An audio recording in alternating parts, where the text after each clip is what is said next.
This is one of the stupid things we do as humans, as people, and it is building and having fast cars, muscle cars, race cars as our, everyday transportation. These sports cars, cars with huge engines, with small bodies, with 2 seats or 2.5 seats, with very low profiles, fat tires, big rims, big wheels, big brakes, etc. I mean, that type of stuff is so useless. It is just a waste of time, resources, not to mention, actually this is the most important part, these cars are a danger to both the people around on the road and the driver itself.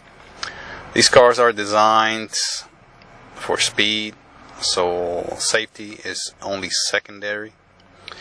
Their mirrors, their their windshield and rear view is limited. In other words, the view of the driver to the outside world is limited, is very constrained, and unsafe because of the design of the vehicle, because it is, again, the profile, the shape is made to maximize aerodynamics and speed, which minimizes the view, the ability for the driver to see other vehicles and pedestrians. And most of the people that drive these vehicles are younger. I'm not going to say most, but they have this mentality of being fast, being cool, being, in other words, unsafe. That is their mentality, their culture. They want to be part of that culture, whether they're young or not. So they are going to drive a little faster, sometimes a lot faster than the average vehicle. They are going to be a lot more risk-taking. They are going to attempt, and they do, be speeding a lot of times. They're going to take more risks. They're going to push their luck a little further, a little more often than their average driver because of the vehicle that they're in.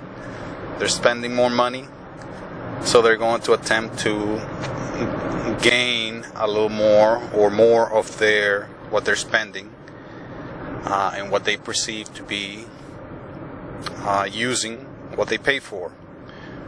In other words, they're going to speed more, they're going to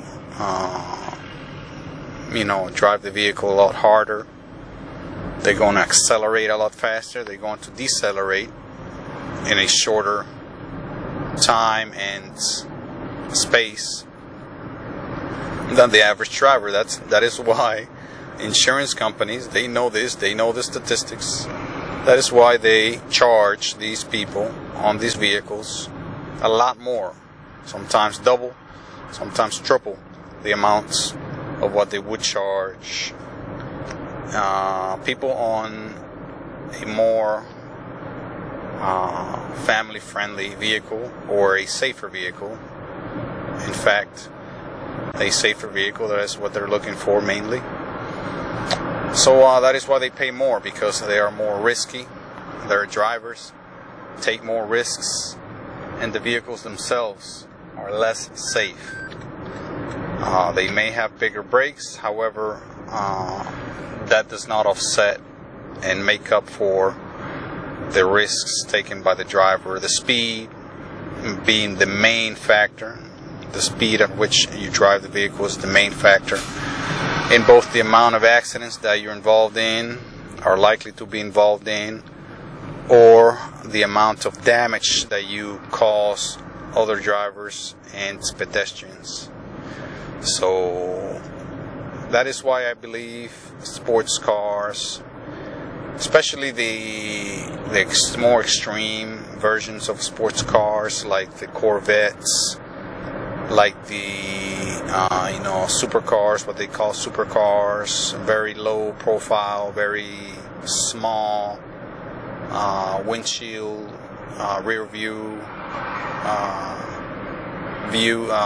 space or window area, real small, very small side windows, very deep and sunken driver with limited visibility. I mean, these cars are an accident waiting to happen. And a lot of the more mainstream or more common vehicles are adopting these design that I've seen, like the Ford Mustang, like the many of the more sporty even Asian and Japanese vehicles, many of the more sporty vehicles such as the Camaro.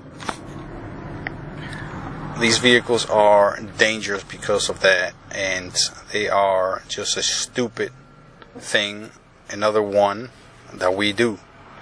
And we don't really need a V8 on any kind of vehicle, let alone a small car. We really don't need all that horsepower. We really don't need to be able to travel at 180 miles per hour. We really don't need to travel at 100 miles per hour. And we really don't need to accelerate from 0 to 60 in a matter of seconds. That is just ridiculous. It is useless. It is counterproductive. It is unsafe. And again, it is just another stupid thing humans do. Thank you.